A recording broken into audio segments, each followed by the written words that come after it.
কেউ কিছু বলবেন? হরে কৃষ্ণ, ধন্যবাদ প্রণাম প্রভু। হুম।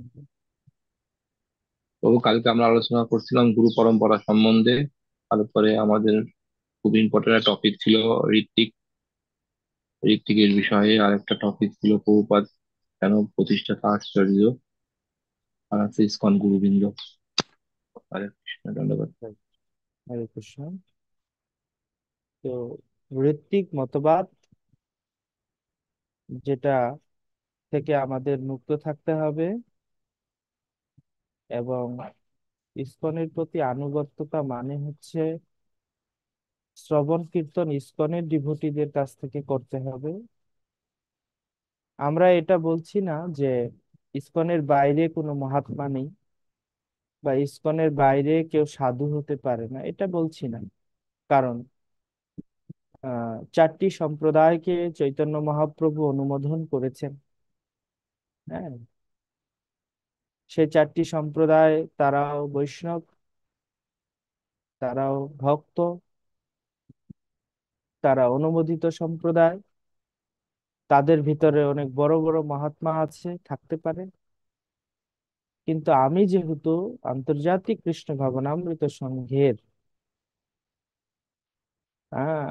শেল্টার গ্রহণ করেছি, আশ্রয় গ্রহণ করেছি, তাই আমার স্বজাতীয় স্নিগ্ধ সাধু সঙ্গই করা উচিত। অর্থাৎ আমার পরম্পরার আচার্যদের কাছ থেকেই আমার শোনা উচিত।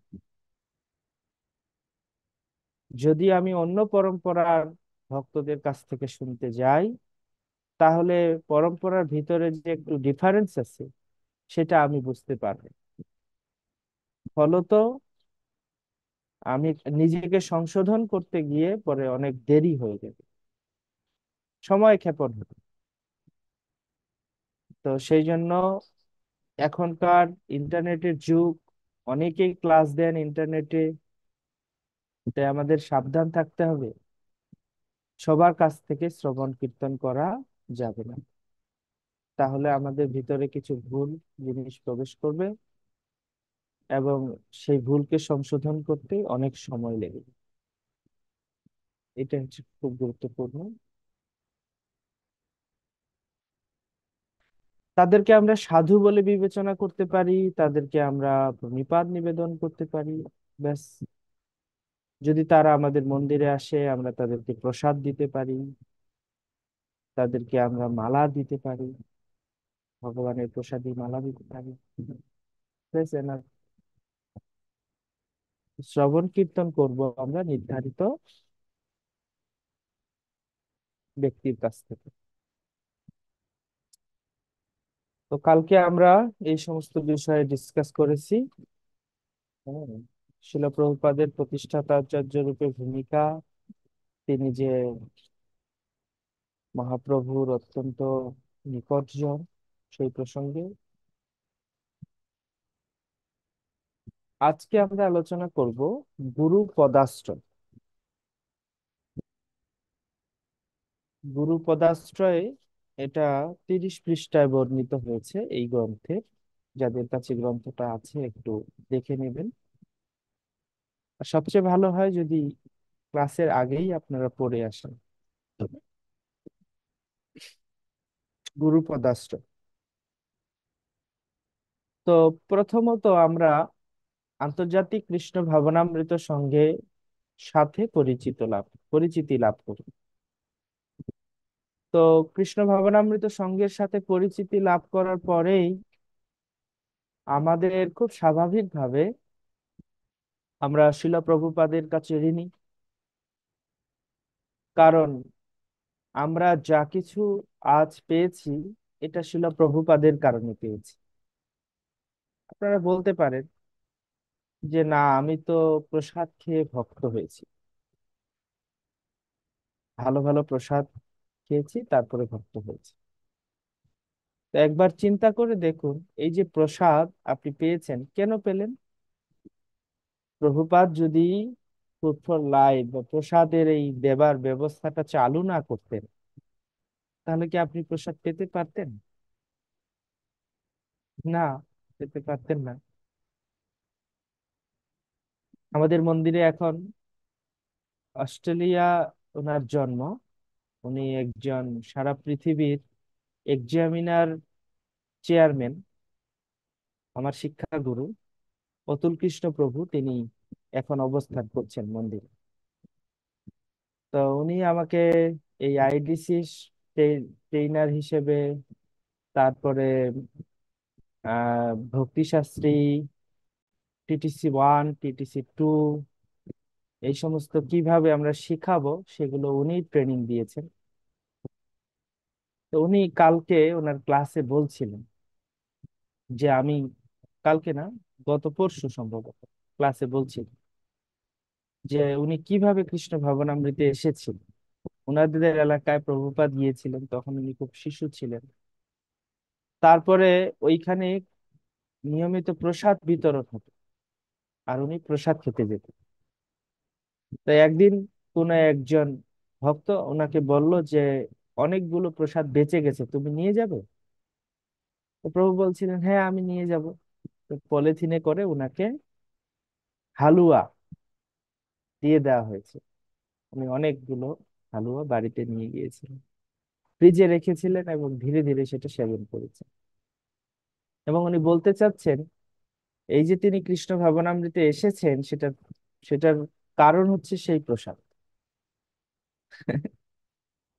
অনেকেই বলবেন যে আমি প্রসাদ খেয়ে ভক্ত হয়েছি, কিন্তু প্রসাদ যে খেয়ে আমরা ডিভোটি হই, এই প্রসাদ বিতরণের ব্যবস্থাটা কে করেছে? ছিল প্রভুপাদ। তার মানে আসল কারণ যদি আমরা বুঝি যে আমি যে ভক্ত হলাম প্রসাদ খেয়ে, সেটার মূল কারণ কিন্তু প্রভুপাদ। না, আপনি বলতে পারেন আমি শ্রীবিগ্রহের রূপ সৌন্দর্য দর্শন করে ভক্ত হয়েছি। তো শ্রীবিগ্রহকে এত সুন্দরভাবে অর্চনা করা, দর্শনের ব্যবস্থা করা, এগুলো তো ছিল প্রভুপাদ ইসকন প্রতিষ্ঠার আগে এইরকম ব্যাপক ছিল না। বিগ্রহ দর্শন প্রাচীন ভারতের কিছু বিগ্রহ দর্শনের ব্যবস্থা ছিল, তা দেখে খুব বেশি আকর্ষণ তৈরি হয় বলে মনে হয় না। হ্যাঁ, সে বিগ্রহগুলো কিছু বোঝাও যায় না, কি বিগ্রহ কি কি নয়। যখন আমরা কৃষ্ণ ভাবনামৃতে আসলাম, তখন ধীরে ধীরে না সেটা বুঝতে পারলাম। তো আপনি যেদিক থেকেই কৃষ্ণ ভাবনামৃতে আসুন না কেন, গ্রন্থ পড়ে হোক, বিগ্রহ দেখে হোক, প্রসাদ খেয়ে হোক, আপনি প্রভুপাদের সাথে কানেক্টেড। প্রভুপাদের মাধ্যমে আপনি প্রথম এগুলো প্রাপ্ত হয়েছে। সেই জন্য কোনো ব্যক্তির যদি আশ্রয় গ্রহণ করতে হয় ইসকনের, তাহলে প্রথম শিল প্রভুপাদের চরণেই আশ্রিত হওয়া উচিত। তাকে প্রধান শিক্ষাগুরু রূপে বরণ করে তার গ্রন্থাবলী অধ্যয়ন করা অত্যন্ত গুরুত্বপূর্ণ। সেই জন্য আন্তর্জাতিক কৃষ্ণ ভাবনামৃত সংঘ চায় যে ইসকনের প্রত্যেক সদস্যগণ যেন শ্রীল প্রভুপাদের সাথে তাদের ব্যক্তিগত সম্পর্কটাকে অত্যন্ত গভীর করে তোলে। তাদের যাতে রিলেশনটা প্রভুপাদের সাথে খুব গভীর সম্পর্ক তৈরি হয়, এটাই হচ্ছে চাওয়া। এখন আপনাদের কাছে আমার প্রশ্ন, কি কি করলে শ্রীল প্রভুপাদের সাথে আমাদের সেই সম্পর্কটা খুব গভীর হবে? এখানে 30 পৃষ্ঠা যাদের কাছে বই আছে দেখুন।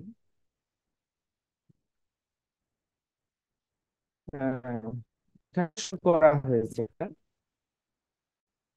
পারমার্থিক জীবন থেকে কি প্রভুপাদের সাথে ভক্তি কেন্দ্রিক গভীর অকৃত্রিম সম্পর্কের বিকাশ ঘটানো যায়, তার কিছু উপায় উল্লেখ করুন। আপনারা খাতা কলম রাখবেন, যে উপায়গুলি ভক্তরা বলছে সেগুলো নোট করবেন। কারণ এই উপায়গুলো অ্যাপ্লাই করার মাধ্যমে আমরা প্রভুপাদের সাথে আমাদের একটা সম্পর্ক তৈরি করতে চাই, বা একটা সম্পর্ক তো আমাদের আছেই, মানে এই সম্পর্কটাকে আরো ঘনীভূত করতে চাই, এই সম্পর্কটাকে আরো নিবিড় করতে চাই। তো এবার আপনারা বলুন কি উপায় আছে যার দ্বারা প্রভুপাদের সাথে আমাদের সেই সম্পর্কটা গভীর হবে? স্বপ্না মাতাজি। প্রভু, আমার এই যে বইটা আছে, এ বইটাতে আমি হচ্ছে এই প্রশ্নটাই খুঁজে পাচ্ছি না। ওকে, আপনি পিডিএফ থেকে নিন, অন্য পৃষ্ঠায় আছে। বই একেবারে এতটা চেঞ্জ হয়নি, আপনি ওই পৃষ্ঠাটা ওই পড়লেই পাবেন। প্রশ্নটা আরেকবার এটা এখন প্রশ্নটা আরেকবার বলেন প্রভু। পারমার্থিক। এই বিষয়টা হচ্ছে প্রভুপাদের সাথে কত পারমাত্রিকটা ঠিক লাগবে না, আপনি সহজভাবে বুঝুন। হুম। প্রভুপাদের সাথে আপনার সম্পর্কটাকে কিভাবে গভীর করবেন, কি কি উপায় আছে? ঠিক আছে প্রভু, হরে এবার কৃষ্ণ। বলেন, এবার বলেন কি উপায় আছে প্রভুপাদের সাথে সম্পর্ক গভীর করবেন কিভাবে? প্রভুপাদের নির্দেশগুলো মেনে চলবো, তারপরে প্রভুপাদের একটা একটা যে বলুন, একটা একটা বলুন, প্রভুপাদের গ্রন্থগুলো আছে, নির্দেশ। গ্রন্থগুলো প্রচার কাজে সহায়তা করব, গ্রন্থ প্রচারের কাজে সহায়তা করব, প্রভুপাদের নির্দেশ আদেশ মেনে চলবো, গুরুর আদেশ মেনে চলবো। হম হম হম হম। খিচুড়ি পাকালে হবে না। হুম? আমরা এখন আলাদা আলাদা টেস্ট নিতে চাচ্ছি। রসার আলাদা টেস্ট, শুক্তার আলাদা টেস্ট, হম, টক চাটনি, পায়েস, মিষ্টান্ন আলাদা আলাদা খেতে চাই। আপনি সব খিচুড়ি করে দিলে হবে না তো। প্রভু, আমি প্রশ্নটা পাচ্ছিলাম না, সেই জন্যই আমি বলতে চাচ্ছিলাম যে আমি প্রশ্নটা পাচ্ছি না। সে এই জন্যই আমি বলার জন্য আগে বলিনি। মানে আমি বলতে চাচ্ছিলাম যে আমি প্রশ্নটাই পাচ্ছিলাম না, বুঝতে পারছিলাম না। সেটা সেটা বলার কি আছে? সেটা আপনি পাচ্ছেন না, আপনি খুঁজুন, তাই না? আপনার আলোচনা আলোচনা হয়ে যাচ্ছে তো, সেজন্য আমি এটা পাচ্ছি না, যেহেতু আমি এখন পরে এখন বুঝবো না। এখন আপনাকে আমি প্রশ্ন করেছি, আপনি সেটা answer দিন। এই যে আপনি বললেন যে গুরুদেবের আদেশ মেনে চলবো, গুরুদেবের আদেশ মানার মাধ্যমে আপনি প্রভুপাদের সাথে কিভাবে কানেক্ট হবেন? তাহলে খিচুড়ি হয়ে গেল না। আমি তো এখন জিজ্ঞেস করিনি যে আপনি গুরুদেবের সাথে কিভাবে সম্পর্ক তৈরি করবেন, আমি জিজ্ঞেস করেছি প্রভুপাদের সাথে আপনি কিভাবে সম্পর্ক তৈরি করবেন। তো আপনার একটা অ্যান্সার আমরা অ্যাকসেপ্ট করলাম, গ্রহণ করলাম। সেটা হচ্ছে যে প্রভুপাদের নির্দেশগুলি মান্য করা। এক নম্বরে সবাই আপনারা লিখুন,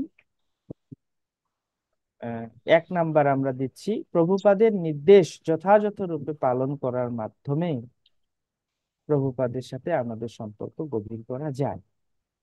তো এতটা লিখতে হবে না, আপনি শুধু এক নাম্বার প্রভুপাদের নির্দেশ মান্য করা, মেনে চলা, সহজভাবে মেনে চলা, এক নাম্বার পয়েন্ট। হ্যাঁ, ওকে। আর দুটো পয়েন্ট উনি বলেছেন, এগুলো আমরা ওভাবে নেইনি কারণ ওটা হয়নি। ওকে, ধন্যবাদ মাতাজি। সিধু পদ পাল, বলুন। হরে কৃষ্ণ প্রভু, দণ্ড প্রণাম। প্রভুপাদের সঙ্গে সম্পর্ক স্থাপনের জন্য প্রভুপাদকে নিয়ে লিখিত গ্রন্থ অথবা প্রভুপাদ যে গ্রন্থগুলো আমাদের দিয়ে গেছেন সেগুলো নিয়মিত অধ্যয়ন করা। এই গ্রন্থগুলো রাইট, অধ্যয়ন করার মাধ্যমে আমরা প্রভুপাদের সম্পর্কে একটা সম্পর্ক স্থাপন করতে পারি। রাইট, কারণ প্রভুপাদ বলেছেন যে আমাকে তোমরা যদি খোঁজো তাহলে আমার গ্রন্থের মধ্যে তোমরা আমাকে খুঁজে পাবে। তো আমরা যদি প্রভুপাদের পারপোর্ট, গ্রন্থ তো এমনি গীতা ভাগবত আগেও ছিল, গ্রন্থ বলতে স্পষ্ট এখানে বোঝানো হচ্ছে প্রভুপাদের পারপোর্ট মানে তাৎপর্য। তো প্রভুপাদের তাৎপর্যগুলি যদি আমরা পড়ি তাহলে আমরা প্রভুপাদকে আরো ফিল করতে পারবো। দুই নাম্বার পয়েন্ট এটা লিখুন, প্রভুপাদের গ্রন্থাবলী অধ্যয়ন খুব ইম্পর্টেন্ট, খুব গুরুত্বপূর্ণ।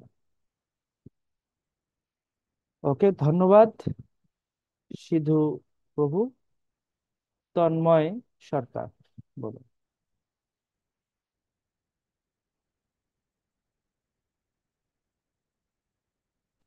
হরে কৃষ্ণ প্রভু, দণ্ডবাদ প্রণাম। তো আমার যেটা মাথায় আসছে যে আমরা মানে প্রভুপাদের সাথে কানেক্ট হইতে গেলে আমরা মানে প্রতিদিন প্রভুপাদের বিগ্রহটা ভালো মানে প্রভুপাদের বিগ্রহ দর্শন করতে পারি এবং প্রতিদিন গুরু পূজা অ্যাটেন্ড করে আমাদের যে মানে মানে ল্যাকিংস পয়েন্ট কয়টা আছে আমরা সেটা প্রভুপাদের সাথে বলতে পারি, যে আমাদের যে সমস্যা কয়টা আছে মানে প্রভুপাদের বিগ্রহের সাথে আমরা কথা বলতে পারি। কথা বলে আমরা আমাদের অসুবিধা সুবিধা কয়টা তাকে জানাইতে পারি। এভাবে আমরা প্রভুপাদের সাথে কানেক্ট হইতে পারি। রাইট, খুব গুরুত্বপূর্ণ। প্রতিদিন গুরু পূজায় অংশগ্রহণ করা, অর্থাৎ ছিল প্রভুপাদের গুরু পূজা, অর্থাৎ ছিল প্রভুপাদের বিগ্রহের পূজা করার মাধ্যমে। 3 নাম্বার পয়েন্ট। আর কেউ কিছু বলতে চান? এছাড়া আর কি পয়েন্ট আছে? অনেক পয়েন্ট থাকতে পারে।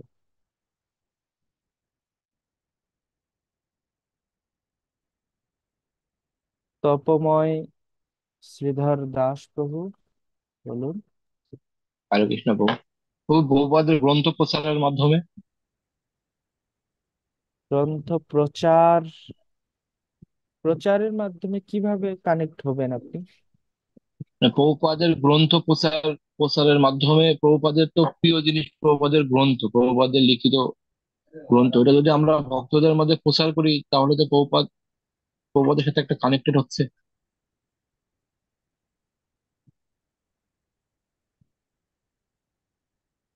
প্রচারটা একটু সবাইকে নিয়ে হয়।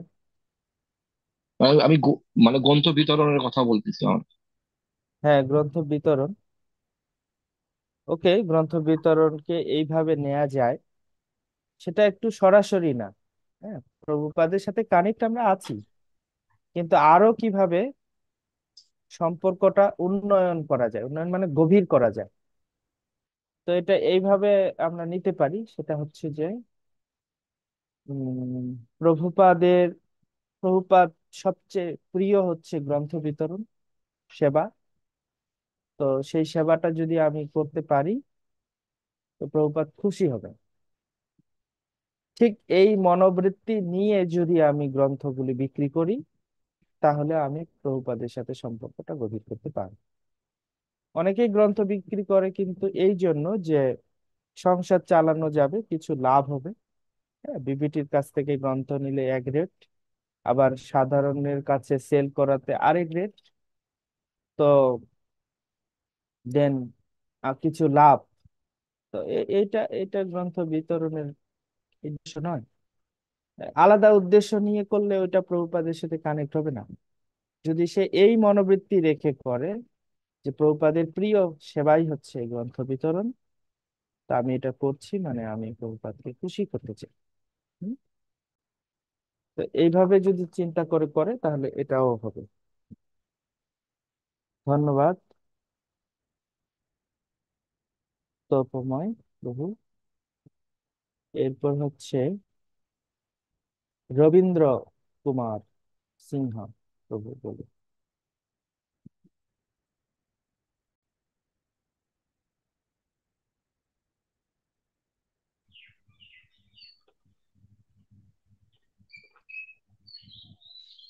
হরে কৃষ্ণ প্রভু। বলুন প্রভু। হ্যাঁ প্রভু, আমরা প্রভুপাদের কাছে বিশেষভাবে প্রার্থনা করতে পারি আর কি, আমরা যাতে ওনার সাথে ওনার কৃপা লাভ করতে পারি সেই জন্য। প্রার্থনা কিভাবে করবেন, কি কি উপায়?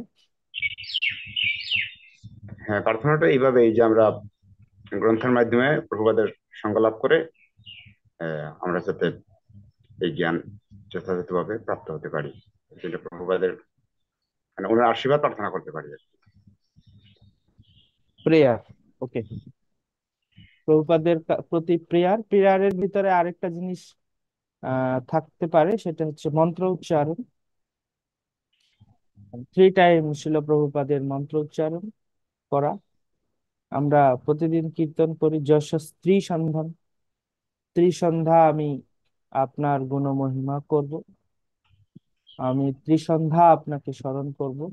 3 টাইম, অ্যাটলিস্ট 3 টাইম শিল প্রভুপাদকে প্রণাম নিবেদন করা, সকাল দুপুর এবং সন্ধ্যা। প্রেয়ার করা, এটা খুব ইম্পর্টেন্ট। লিখুন আপনারা। ধন্যবাদ। আর কেউ, আর কোনো পয়েন্ট আছে শিল প্রভুপাদের সাথে সম্পর্ক গভীর করার করার জন্য?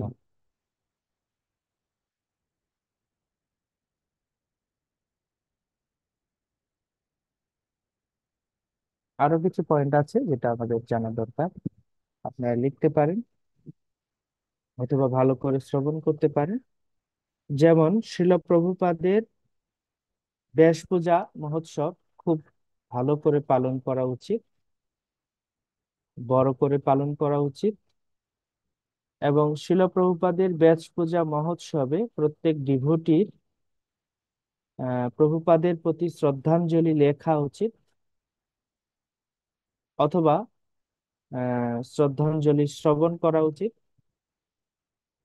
শিল প্রভুপাদের যে লেকচার, সেগুলো ইংরেজি, হিন্দি এবং বাংলায় দেয়া আছে। শিল প্রভুপাদের অনেক লেকচার আছে, তার সরাসরি কণ্ঠে সেগুলো ইন্টারনেটে পাওয়া যায়। তো আমাদের উচিত কি শিল প্রভুপাদের সেই লেকচার গুলো শ্রবণ করা।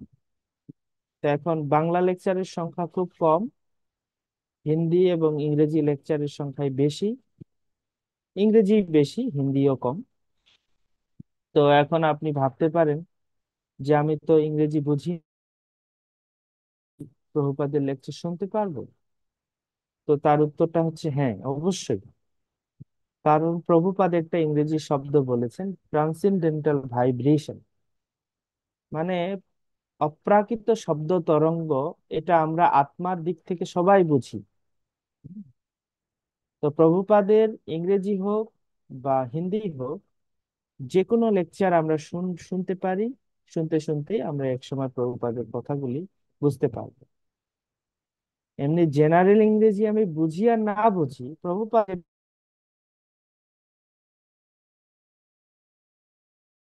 এটাই হচ্ছে অপ্রাকৃত শব্দধ্বনির একটা রহস্য। প্রভুপাদের ইংরেজিটা আপনি বুঝতে পারবেন। তো এই জন্য এটা শোনা উচিত, এবং এটা সরাসরি শুনলে আরো বেশি আপনি প্রভুপাদের কীর্তন, প্রভুপাদের যেসব কীর্তন প্রভুপাদ গিয়েছেন সেগুলি ভালো করে শ্রবণ করতে পারেন।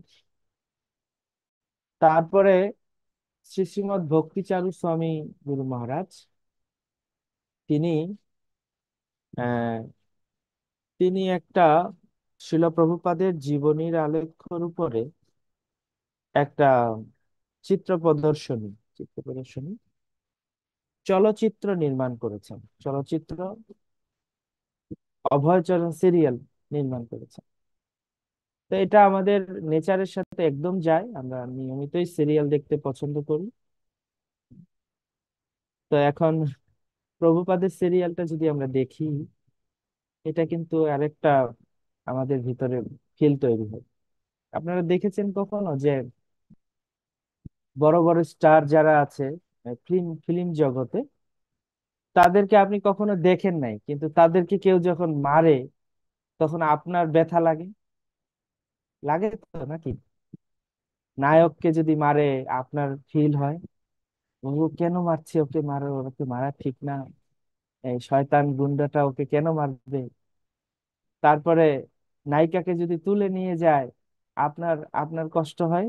এ, তো ফিল্ম জগতে এমন ভাবে ফিল্ম নির্মাতারা ফিল্ম নির্মাণ করে যে আমরা ভালো লোকটার পক্ষ নেই, আর খারাপ লোকটাকে আমরা দেখতে পারি না।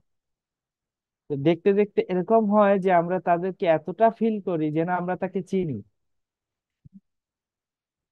হ্যাঁ, মানে আমরা তার একেবারে বন্ধুর মতো এরকম ভাবি, যদিও তার সাথে আমার হয়তো কোনোদিনও দেখা হওয়া সম্ভব না। হুম, এরকম হয় না? এই জড়জগতের ছেলেদের সাথে কথা বললে আপনি বুঝতে পারবেন। হ্যাঁ, ও সব চিনে, সব জানে, আর সবার প্রতি দারুণ ফিলিংস তার।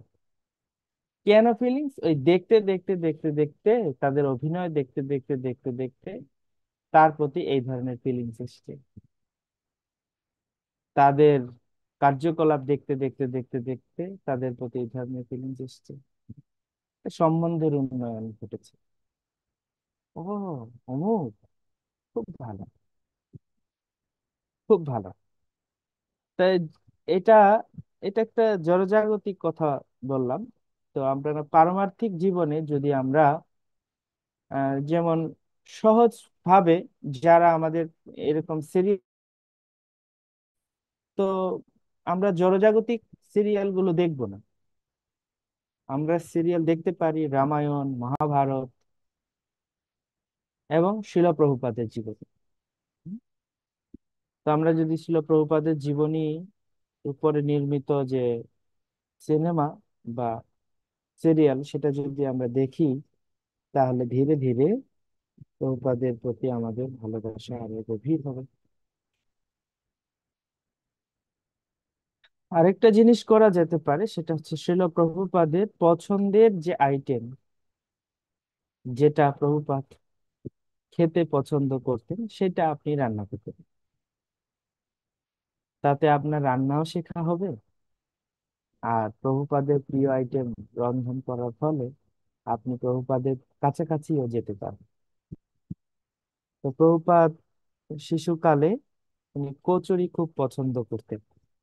সেজন্য ওনার ঠাম্মা আহ বা ঠাকুমা, তিনি ইয়ের নাম রেখেছিলেন প্রভুপাদের যে কচুরিমুখী। মানে প্রচন্ড কচুরি পছন্দ করতেন প্রভুপাদ। তো এমন পছন্দ করতেন যে উনি ওনার পাঞ্জাবির দুই পকেটে কচুরি রাখতেন, আবার সামনের দিকে যে একটা পকেট আছে ওখানেও রাখতেন, আবার দুই হাতে দুইটা কচুরি তিনি নিতেন শিশুকালেই। এত পছন্দ করতেন প্রভুপাদ কচুরি।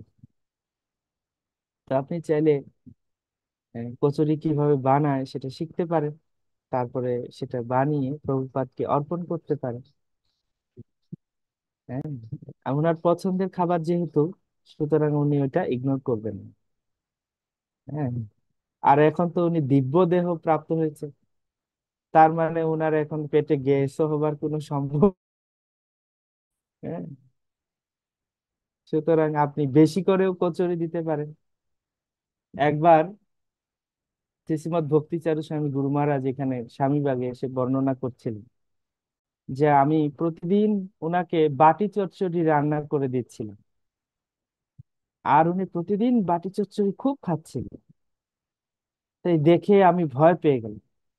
আমি একবার প্রভুপাদকে বললাম, প্রভুপাদ মানে উনি বলছেন, ভক্তিচারু স্বামী গুরু মহারাজ বলছেন যে প্রভুপাদ আপনি এত পরিমাণে লঙ্কা, লাল লঙ্কা, সরিষার তেল, আর এই খুব কষানো এই বাটি চচ্চড়ি আপনি খাচ্ছেন, এটা আপনার এই বয়সে স্বাস্থ্যের জন্য ভালো না।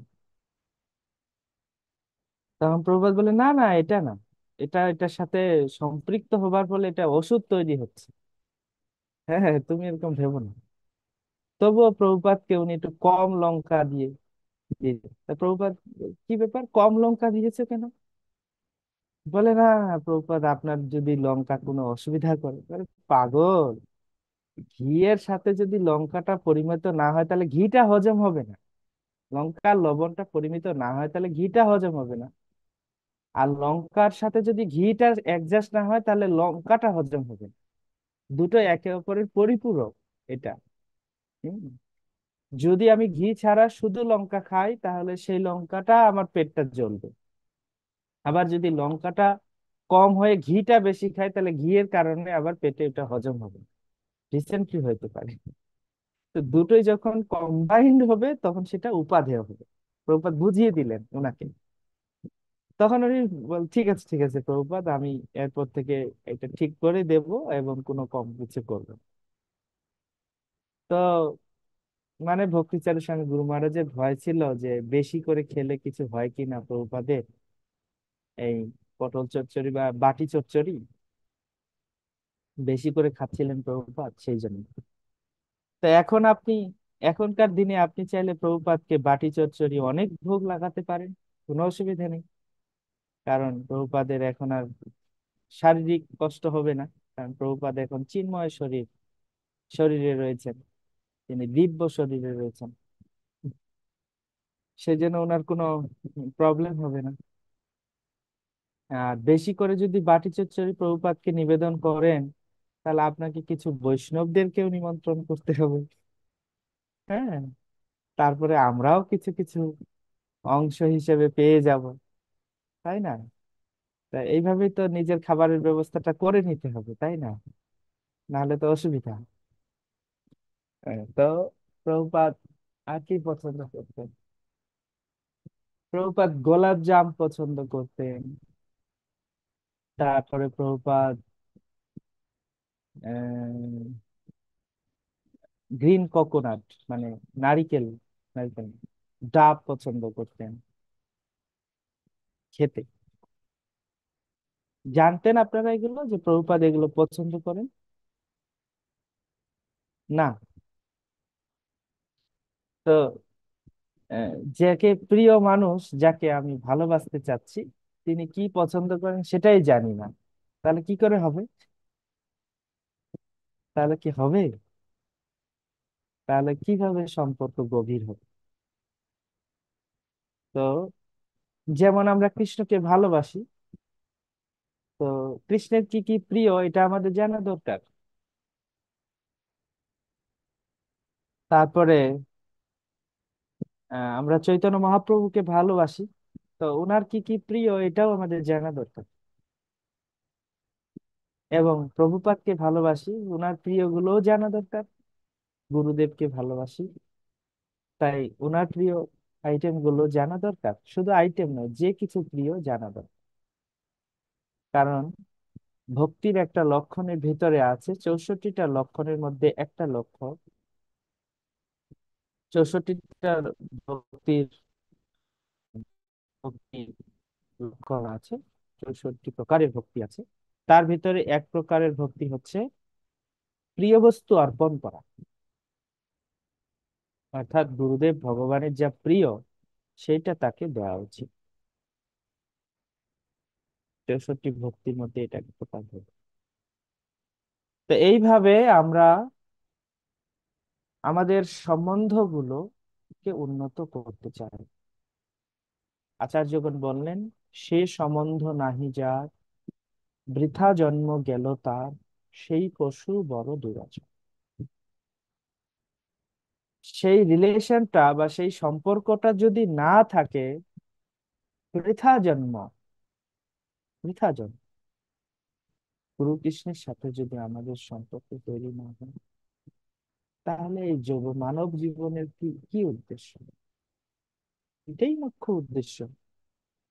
কিভাবে আমরা কৃষ্ণের সাথে এবং কৃষ্ণ ভক্তের সাথে, গুরুদেবের সাথে আমাদের সম্পর্কটাকে উপলব্ধি করতে পারি, এইটাই হচ্ছে নিত্য সম্বন্ধ। চক্ষুদান দিল যেই, জন্মে জন্মে প্রভু সেই। এটা হচ্ছে রিয়েল সম্পর্ক এবং নিত্য সম্পর্ক। যে সম্পর্ক এই জীবন মাত্রই শেষ হয়ে যায় না, শরীর পাল্টালেও পরিবর্তন হয় না। জড়জগতের যতগুলো সম্পর্ককে আমরা খুব গুরুত্বপূর্ণ মনে করি, সেই সম্পর্কগুলো তো মৃত্যুর সাথে সাথে শেষ হয়ে যায়, থাকে না। মৃত্যু কি, স্বার্থে ব্যাঘাত ঘটলে শেষ হয়ে যায়। যখন তার সাথে আমার সাথে মিলতেছে না, তুমি চলে যাও, ডিভোর্স। এটা তো আজকালকার একটা আতঙ্কের নাম। সনাতন দর্শনে ডিভোর্স বলে কোনো শব্দ নেই।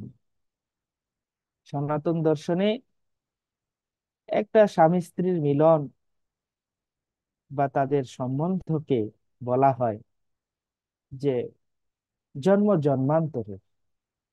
হুম, এটা, আর এখন মানুষের স্বার্থকেন্দ্রিক ব্যবহার এতটাই আহ, বৃদ্ধি পেয়েছে যে একটু স্যাক্রিফাইস করবে, একটু ছাড় দিয়ে যে সম্বন্ধটা টিকিয়ে রাখবে, সেই ব্যাপারেও কোনো ইচ্ছা তাদের নেই। এটা এটা বিদেশি সংস্কৃতির কারণে হয়েছে।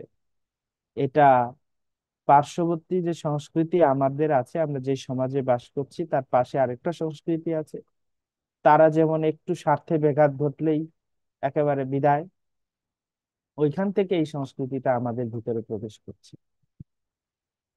তো যাই হোক, সেটা আমার বক্তব্য নয়, আমি ওগুলো অন্য অন্য জায়গায় বলবো, অন্য ক্লাসে বলবো। এই ক্লাসে আমার বক্তব্য হচ্ছে আমাদের সাথে আমাদের আহ গুরু কৃষ্ণের সাথে আমাদের সম্পর্কের উন্নতি ঘটাতে হবে। যদি আমরা সেটা ঘটাতে না পারি, শুধুমাত্র সাধু সেজে থাকলেই তো হবে না। ধীরে ধীরে আমাদেরকে, হ্যাঁ, প্রভুপাদের সাথে, গুরুদেবের সাথে, কৃষ্ণের সাথে আমাদের সম্পর্কটাকে গভীর করতে হবে। গভীর করতে করতে এমন জায়গায় নিয়ে যেতে হবে যাতে তাদেরকে ছাড়া এক মুহূর্ত থাকা যায় না। এটা হচ্ছে আসক্তি। হ্যাঁ, এই পর্যায়ে আসবে যে এক মুহূর্ত তাদেরকে ছাড়া থাকা যাচ্ছে না। তখনই আমরা ভগবত ধামে যাবার জন্য যোগ্য হয়ে যাই। যদি একবার এই স্তরে আমরা পৌঁছাই যে কৃষ্ণকে ছাড়া থাকা যাচ্ছে না, কৃষ্ণকে হম চিন্তা না করে থাকাই যাচ্ছে না। গোপীরা, ওরা একবার এরকম চিন্তা করছে, চিত্তকারী তোমা হইতে বিষয়ে চাহি লাগাইতে। মানে আমরা চাচ্ছি কি আমাদের চেতনাটা তোমার থেকে সরিয়ে একটু কাজে কর্মে মন দিতে, কিন্তু অনেক চেষ্টা করেও আমরা তোমার থেকে আমাদের চেতনাকে আলাদা করতে পারছি না। দেখুন, আমাদের অবস্থা আর শুদ্ধ ভক্তদের অবস্থার পার্থক্যটা কি। আমরা বহু চেষ্টা করেও কৃষ্ণের চিন্তা করতে পারছি না, আর ওরা কৃষ্ণের চিন্তায় এমন বিভোর, কৃষ্ণের থেকে চেতনাটাকে সরাতে চাইও পারছে না। তো যখন আমরা সেই স্থিতিতে পৌঁছাবো, তখনই আমরা ভগবত ধামে যাবার যোগ্য হই। তো এইখানে কিছু প্রসঙ্গ জিবিসি রুলস করেছেন। সেই রুলস গুলো আমাদের মেনে চলা অত্যন্ত কর্তব্য শ্রীল প্রভুপাদের সাথে সম্পর্ক উন্নয়নের জন্য। তো 1 নম্বর হচ্ছে, আন্তর্জাতিক কৃষ্ণ ভবনামৃত সংঘ ইসকনের প্রতিষ্ঠাতা আচার্য এবং আমাদের সংঘের সর্বশ্রেষ্ঠ শিক্ষাগুরু ও চূড়ান্ত কর্তৃপক্ষ রূপে ইসকনের প্রত্যেক ভক্তের সাথে শিল প্রভুপাদের এক অনন্য সম্পর্ক বিদ্যমান। তারপরে দ্বিতীয় প্যারাগ্রাফে বলা হচ্ছে, ইসকন ভক্তগণ নতুন সদস্যদের শিল প্রভুপাদের পদাশ্রয় এবং কৃষ্ণ ভাবনার যারা তাদের প্রশিক্ষণ, সহায়তা ও শিক্ষা দিচ্ছেন, তাদের দিক নির্দেশনা গ্রহণ করার শিক্ষা দেবেন। ইসকন সদস্যরা কবে এবং কার কাছ থেকে দীক্ষা গ্রহণ করতে চায় তা তারা নিজেরাই নির্ণয় করবে। তবে অবশ্যই শিল প্রভুপাদকে ইসকনের প্রতিষ্ঠাতা আচার্য ও সর্বপ্রধান শিক্ষাগুরু রূপে হৃদয়ে ধারণ করবে। তারপরে পরের প্যারাগ্রাফ, নিজের দীক্ষাগুরুর প্রণাম মন্ত্র উচ্চারণ করার পর ইসকনের পূর্ণাঙ্গ শিষ্যগণ তো বটেই, ভবিষ্যৎ প্রজন্মের সবার প্রতিষ্ঠাতা আচার্য রূপে ছিল প্রভুপাদের প্রণাম মন্ত্র করার সময় তার প্রণাম মন্ত্রের অন্তত প্রথম অংশটুকু উচ্চারণ করা উচিত। তার মানে আমরা এখানে দেখতে পাচ্ছি যে প্রভুপাদের প্রণাম মন্ত্র সকলকে উচ্চারণ করতে হবে, এটা প্রকার বাধ্যতামূলক করা হচ্ছে। তা আপনি ভাবছেন কেন দরকার এটা বাধ্যতামূলক করার? সবাই তো করে এই প্রভুপাদের প্রণাম মন্ত্র, এটা আবার বাধ্যতামূলক করার দরকার আছে? তো এটা আপনার জন্য মনে হচ্ছে, কিন্তু ভবিষ্যতের কথা চিন্তা করুন। এখনকার দিনে আপনারা কতজন আছেন গৌর কিশোর দাস বাবাজি মহারাজের প্রণাম প্রতিদিন বলেন? আছেন কেউ? কতজন আছেন জগন্নাথ দাস বাবাজি মহারাজের প্রণাম মন্ত্র বলেন?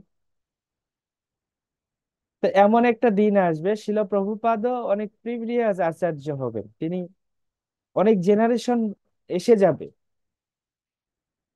তখন দেখা যাচ্ছে আমরা যেমন এখন প্রতিদিন ভক্তি সিদ্ধান্ত সরস্বতীর প্রণাম মন্ত্র উচ্চারণ করি না, আমরা যেমন এখন প্রতিদিন গৌর কিশোর বাবাজি মহারাজের প্রণাম মন্ত্র উচ্চারণ করি না, তো এমন কি দিন আসবে যে প্রভুপাদের প্রণাম মন্ত্র লোকে বলবেন? আমরা তো বলতে হয়, কারণ আমরা হচ্ছি এখনো আমরা খুব ভাগ্যবান যে আমরা প্রভুপাদের শিষ্যের শিষ্য। মানে আমরা খুব নিকটে আছি প্রভুপাদ, আমরা নাতি। হ্যাঁ, আমাদের ফিলিংটা আছে, আমরা প্রভুপাদের সাথে আমাদের একটা সম্পর্কটা আরো ঘনিষ্ঠ। কিন্তু আরো দিন যাবে, 100 বছর পর, ইসকনের 100 বছর পর, তখন হচ্ছে প্রভুপাদ হবেন পূর্বতন আচার্য। কিন্তু ইসকন জিবিসি রুলস করছেন, তখন তারাও প্রভুপাদের প্রণাম মন্ত্র উচ্চারণ করবে, সেম থাকবে এই বিষয়টা। এই জন্য এটা রুলস করা হয়েছে। ওকে, তো আমাদের সম্বন্ধগুলির জন্য তিনটা সম্বন্ধকে সমান্তরাল ভাবে বজায় রাখতে হবে। এটা আপনার 31 পৃষ্ঠায় এসে আসলেই আপনি দেখতে পাবেন। তিনটা সম্বন্ধ আমাদেরকে সমান্তরাল রাখতে হবে। ডায়াগ্রাম দেয়া আছে, সেই ডায়াগ্রামে দেখানো আছে যে একজন শিষ্য, তিনি যেমন শিল প্রভুপাদের সাথে তার সম্বন্ধ রাখবেন, তার সাথে তিনি দীক্ষাগুরুর সাথে সম্বন্ধ রাখবেন, এবং শিক্ষাগুরুর সাথে সম্বন্ধ রাখবেন। এই তিনজনের সাথে যখন সম্বন্ধটা ক্লিয়ার হবে, তখন তার পারমার্থিক জীবনে সে যথেষ্ট পরিমাণে পুষ্টি বা যথেষ্ট পরিমাণে সে পারমার্থিকতার যে শক্তি, সেটা লাভ করতে পারবে। কিন্তু যদি এমন হয় যে এর ভিতরে একটা অনুপস্থিত বা একটার সাথে তার রিলেশনটা ভালো নয়, তাহলে কিন্তু সে পারমার্থিক জীবনে অগ্রগতি লাভ করতে পারবে। ফর এক্সাম্পল, আপনি নিয়মিত প্রভুপাদের গ্রন্থ পড়েন, আপনি দীক্ষাগুরুর সাথে সম্পর্ক আছে, কিন্তু আপনি শিক্ষাগুরুদের সাথে সম্পর্ক নেই, তাহলে কি হবে? দীক্ষাগুরু তো কাছাকাছি নেই। হ্যাঁ, আর প্রভুপাদের বই পড়ছেন, কিন্তু আপনি ব্যক্তিগত জীবনে ভক্তি অনুশীলন করতে গিয়ে যে আপনার নিয়মিত কিছু ব্যাড হ্যাবিট তৈরি হচ্ছে, ভুল হচ্ছে, সেগুলো সংশোধন করবার আপনার কেউ নেই, কেউ আপনাকে সংশোধন করছেন। তাহলে আপনি যদি ধীরে ধীরে সংশোধিত না হন, তাহলে আপনি কিভাবে ভক্তি জীবনে উন্নতি করবেন? এই জন্য শিক্ষাগুরু দরকার, স্থানীয় শিক্ষাগুরু, যিনি আপনাকে জানেন, যিনি আপনাকে চেনেন, যিনি আপনার ভুলগুলো কারেকশন করবেন। আচ্ছা, ধরুন শিক্ষাগুরুকে আপনি মানেন, প্রভুপাদের গ্রন্থাবলী পড়েন, কিন্তু দীক্ষাগুরুর সাথে কানেক্ট নাই, তাহলে তো কিছুই হবে না। অদীক্ষিত বাবরম কৃতম সর্বম নিরর্থকম, শাস্ত্রে স্পষ্ট করে বলা আছে। আপনাকে অবশ্যই দীক্ষিত হতে হবে, দীক্ষার মাধ্যমে পরম্পরার সাথে সম্পর্কিত হতে হবে, তা সেটাও দরকার। আচ্ছা, দেখা গেল শিক্ষাগুরু আর দীক্ষাগুরুর সাথে রিলেশন আছে, কিন্তু আপনি প্রভুপাদের গ্রন্থ পড়ছেন না, তাহলে আপনার উপলব্ধির যে জায়গাটা, তাহলে আপনার বুদ্ধির যে পিউরিফিকেশন, মানে আপনার বুদ্ধি শুদ্ধতা, এটা আসবে। সেই জন্য নিয়মিত প্রভুপাদের গ্রন্থ, তাই সেই জন্য তিনটাই সমান্তরাল ভাবে, যেমন রেল লাইন চলতে গেলে একটা যদি লাইন থাকে আর একটা লাইন না থাকে, রেলটা যাবে? যাবে না। ঠিক তেমনি আমাদের এই ভক্তি জীবনটা যদি ঠিক মতো চালাতে হয়, তা তিনটা লাইনের উপর দিয়ে আমাকে যেতে হবে, তিনটাকে সমান্তরাল রিলেশন আমাকে বজায় রাখতে হবে, শিক্ষা গুরুর সাথে, দীক্ষা গুরুর সাথে, এবং প্রভুপাদের গ্রন্থাবলী বা প্রভুপাদের সাথে। এটাই এই ডায়াগ্রামে বোঝানো হয়েছে। তাদের কাছে এই ডায়াগ্রামটা আছে কিনা আহ, দেখানো আছে, দেখো। শিষ্য, প্রভুপাদ, শিক্ষাগুরু এন্ড দীক্ষাগুরু, এই জিনিসটা বোঝানো হচ্ছে ডায়াগ্রামের মাধ্যমে।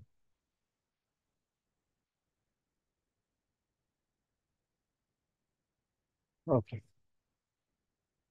তো এখানে প্রভুপাদ একটা কথা বলছেন, সেটা আমাদের একটু জানা দরকার। শিক্ষা গুরু যেন মিস ইউজ না করে, তার সাথে রিলেশন রাখতে বলা হয়েছে জন্য তিনি যেন কখনো মিস ইউজ না করে, মানে অপপ্রয়োগ না করে এই শক্তিটার, সেটা বলছেন প্রভুপাদ। যে দীক্ষাগুরু অনেক সময় উপস্থিত থাকেন, তখন উন্নত প্রবীণ ভক্তের কাছ থেকে শিক্ষা ও নির্দেশনা নেওয়া যেতে পারে। তাকে বলা হয় শিক্ষাগুরু। শিক্ষাগুরু মানে এই নয় যে তিনি দীক্ষাগুরুর শিক্ষার বিরুদ্ধে কিছু বলেন। যদি কেউ তা করে তবে সে শিক্ষাগুরু নয়, বদমাস।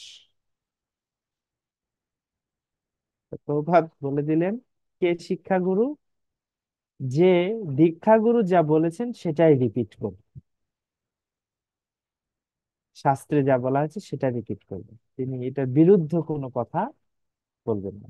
যদি এটার বিরুদ্ধে কথা বলেন তাহলে তিনি বুঝতে হবে তিনি বদমাস, তিনি যথার্থ শিক্ষাগুরু না।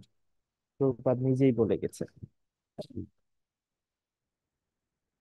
তো যখন দেখলেন যে এরকম দেখা যাচ্ছে কোনো ব্যক্তি আপনাকে, যিনি শিক্ষাগুরু, তিনি তার তার তিনি আপনাকে ভক্তি জীবনে এনেছেন বা তার কিছু অবদান আছে আপনার লাইফে, কিন্তু দেখছেন যে তিনার একটু কথাবার্তাগুলো বিরোধীমূলক, সেই পরিস্থিতিতে আপনি কি করবেন?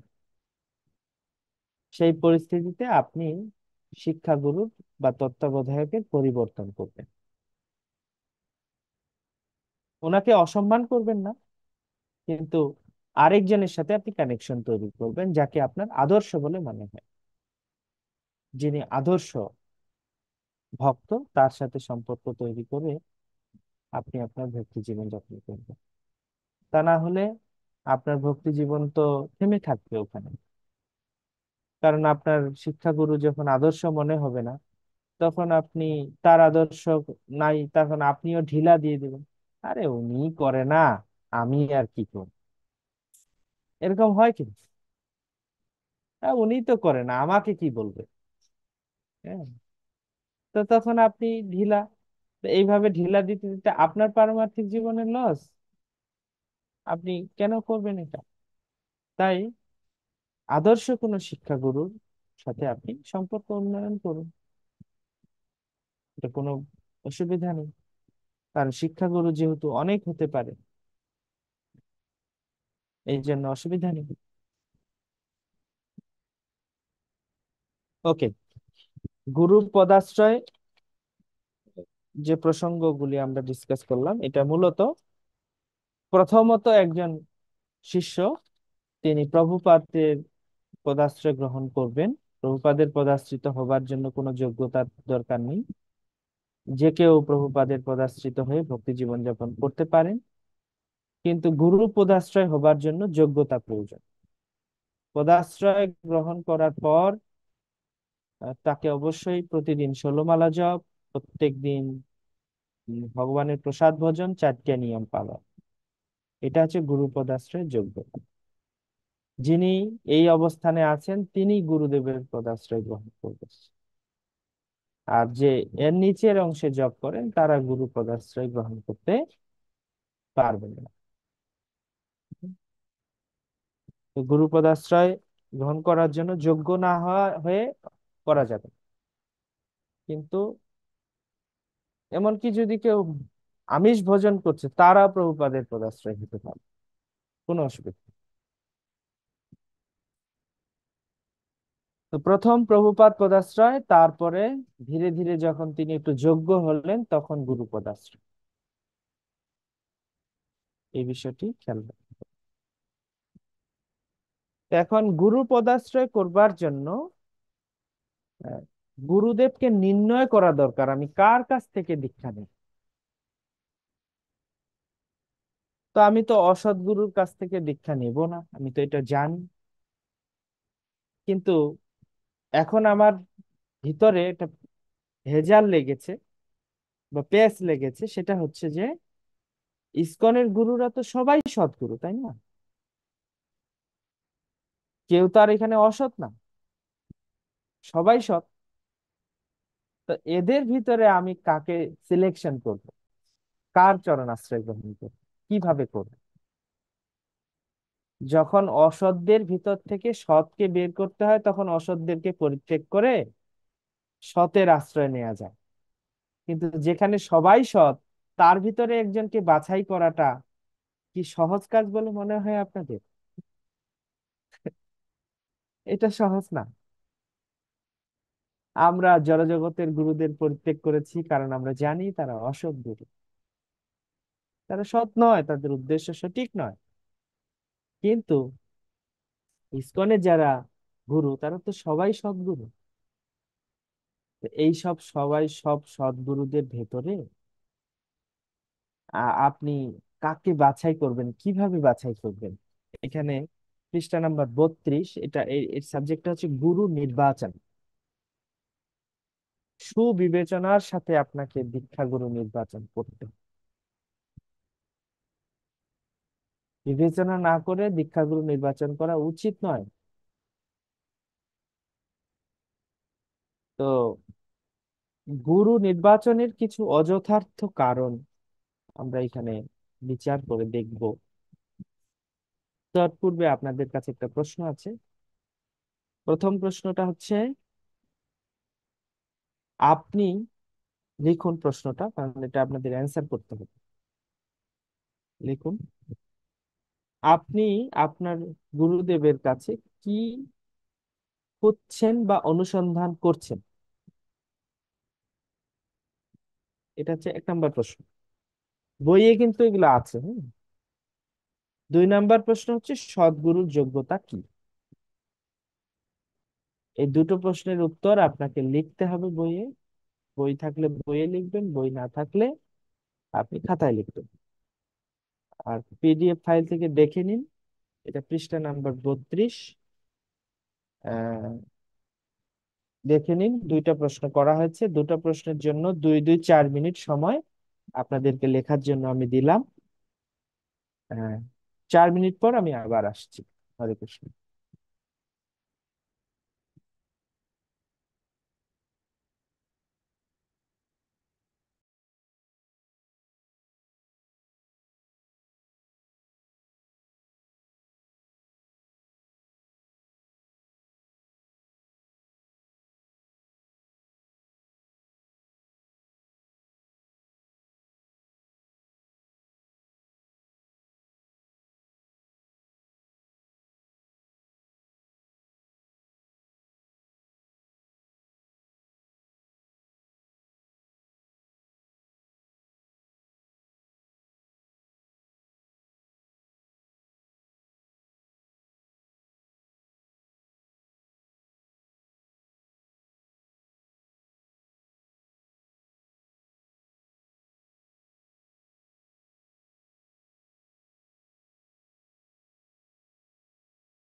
হরে কৃষ্ণ।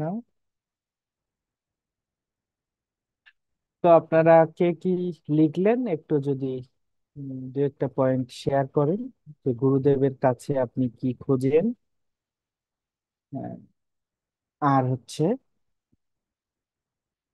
সদ্গুরুর যোগ্যতা প্রসঙ্গে। প্রসঞ্জিৎ মন্ডল। হরে কৃষ্ণ প্রভু, দণ্ডবোধ হ্যাঁ প্রভু প্রণাম। বলুন।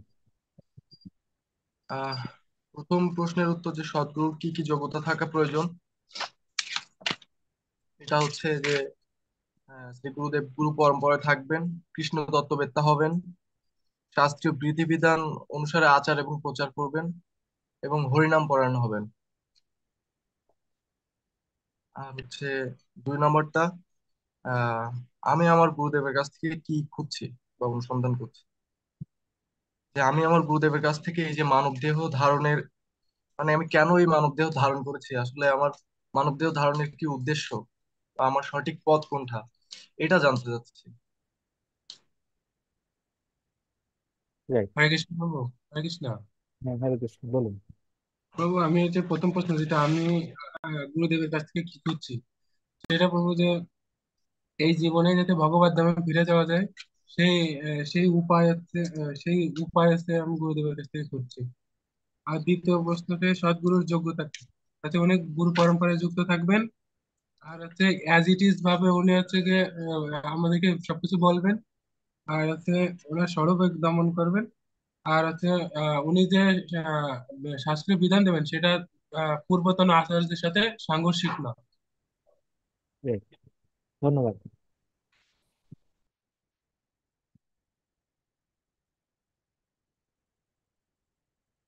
অজিত প্রভু বলুন।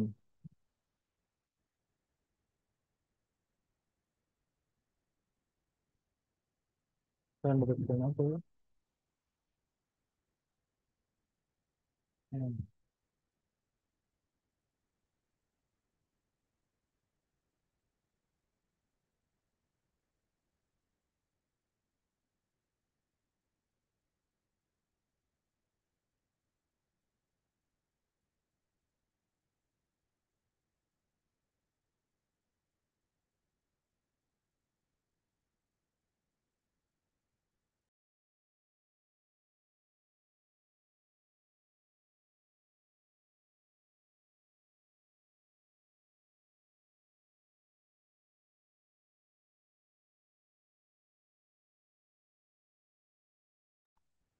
আমি গুরুদেবের কাছে কি অনুসন্ধান করছি বা আমি কি করছি গুরুদেবের কাছে, এটা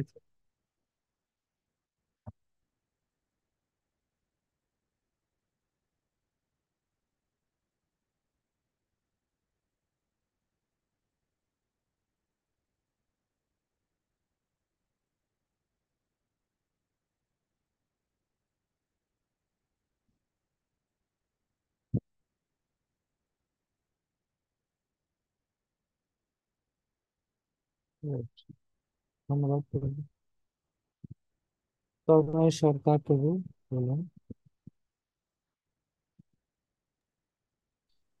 হরে কৃষ্ণ প্রভু, দণ্ডবোধ প্রণাম। প্রভু, সদ্গুরুদেবের যোগ্যতা হিসেবে যেটা লিখছে যে গুরুদেব অবশ্যই শাস্ত্র অনুযায়ী শিষ্যদের শিক্ষা দিবেন, এবং যে গুরুদেব শাস্ত্র অনুযায়ী যেটা শিক্ষা দিচ্ছেন এটা গুরুদেব নিজের জীবনে পালন করবেন। আর সদ্গুরুদেব অবশ্যই আচার্যবর্গের পদাঙ্ক অনুসরণ করবেন, আচার্যবর্গ যেটা বলছে তার পদাঙ্ক অনুসরণ করবেন, এবং তিনি যে শুধু পরম্পরা না, যেটা সঠিক পরম্পরা সেই সঠিক পরম্পরা ধারায় গুরুদেব থাকবেন। আর রাইট। গুরুদেব অবশ্যই যেটা যে লিখছে যে গুরুদেব অবশ্যই কৃষ্ণ তত্ত্ববেত্তা হবেন। আর গুরুদেবের মধ্যে অনুসন্ধান করছে যে বিষয়টা, সেটা হচ্ছে যে আমরা যে অন্ধকার জগতে জন্মগ্রহণ করছি, আমরা কি করে আমাদের রিয়েল হোম, আমাদের কি করে সেই ভগবানের কাছে পৌঁছাইতে পারি, সেই উপায়, সেই পথ, সেটা যেন গুরুদেব আমাদের দেখাইতে পারেন, এবং আমাদের যে জড়জাগতিক বন্ধন, সেই বন্ধন আমাদের গুরুদেব সম্পূর্ণরূপে মানে এই বন্ধন থেকে আমাদের মুক্ত করতে পারছে কিনা, এটা আমরা গুরুদেবের কাছে অনুসন্ধান করছি। ওকে, ধন্যবাদ। আমাদের গুরু নির্বাচন অত্যন্ত গুরুত্বপূর্ণ প্রসঙ্গ। কেন আমাদের খুব সুবিবেচনার সাথে গুরু নির্বাচন করতে হবে?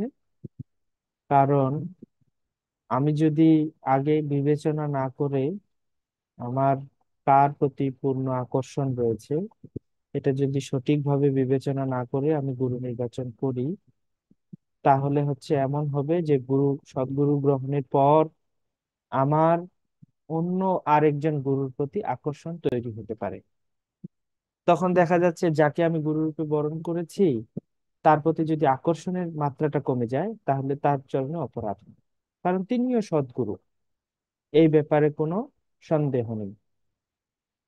কিন্তু আমি কিভাবে আমার গুরুকে এর ভিতরে সিলেকশন করব? ধরুন 10 জন গুরু আছেন, তারা সবাই সৎ।